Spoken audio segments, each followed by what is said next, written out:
Welcome to another Getting Started video for AutoCAD Mechanical. My name's Matthias, and this time I'll show you some AutoCAD Mechanical drawing commands by enhancing this drawing to make it look like this. In the end, we'll have a top view and a sectional view of this gland. You'll also get used to work with layers in AutoCAD Mechanical. Now let's begin. I'll start with adding a centerline. I click the command, select the start and end point, and we have a centerline. The command we just used is special to AutoCAD Mechanical and comes with a big advantage.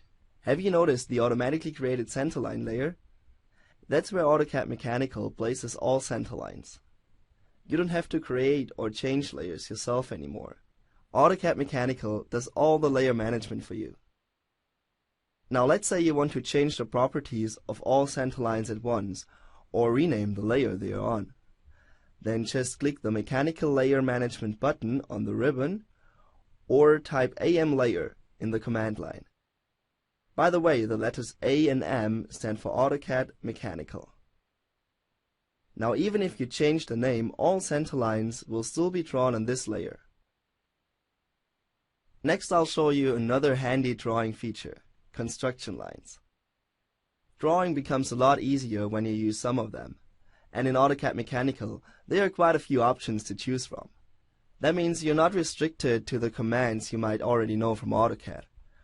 Of course, you can still use AutoCAD commands too, as AutoCAD Mechanical is built on top of AutoCAD. But usually, AutoCAD Mechanical commands are a bit more powerful and offer more options when it comes to mechanical drawings. Look what happens when I choose the automatic option. I want the construction lines to be horizontal, pointing to the right. I select my drawing, press enter, and I'm done. All construction lines in AutoCAD Mechanical are also automatically drawn on the same layer. Now it only takes one click to hide them or display them. And if I want to delete them later, I just have to click here. With the help of the construction lines, it didn't take long to create the basic outlines of the top view. Next, I'm gonna add a centerline cross to the circle. I select the Centerline Cross and Holds command from the Centerline drop-down menu and follow the instructions in the command line. In no time, we've created centerlines with the correct offshoot length from the circle, according to the standard we've chosen for our drawing. You don't have to calculate them yourself, and there's no need to draw and trim lines by hand anymore. Now have a look at the layer the construction lines are on. I didn't change layers before I created the centerline, but thanks to the layer management in AutoCAD Mechanical, they're in the right place. Let's go on and add two 8mm through holes. Rather than drawing circles, we will insert the holes from the content library. I select the hole type, the view, the insertion point, and the size. And this is far more than just a circle.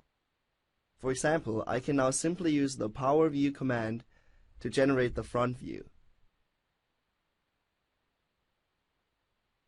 Finally, let's mirror the hole to the other side. I specify the mirror line, and we're done. In the next step, I'll draw the inner wall of the part. I work with symmetrical lines to do that. First, I select the center line, which defines the symmetry axis. Then I draw one half of the wall, while the other one is automatically created. Next, let's project the inner wall on the top view of the part. I insert two more construction lines and draw the circle. But wait, the circle must be drawn as a hidden line. In AutoCAD Mechanical, you don't have to change the line type to indicate that it's hidden. Instead, you create a hide situation and choose which objects lie on top. This feature is very handy, especially when it comes to more complex parts. I only applied the hide situation to the top view, as I'll now change the front view to a sectional view, and we don't need hidden lines for that. I start with drawing a section line. I select the endpoints of the section line and label the section view. Last, I add a hatch. I choose the hatch type and simply click in the areas where I want to insert it.